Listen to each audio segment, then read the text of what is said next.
Hi guys, it's grocery time. So papas forward na natin yan para mabilis, no?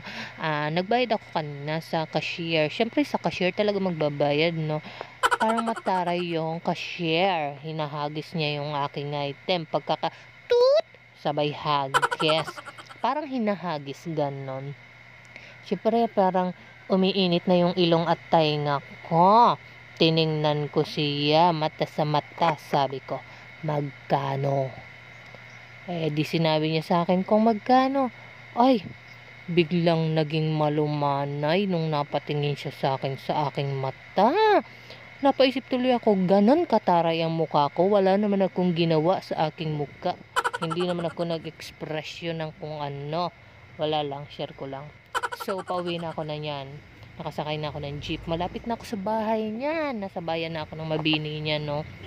Yan, pasilip-silip sa jeep. Okay, hawi ng buhok, mahangin. Okay, alright. Tapos, naglalakad na ako niyan pauwi sa amin. Nasa pathway na ako niyan.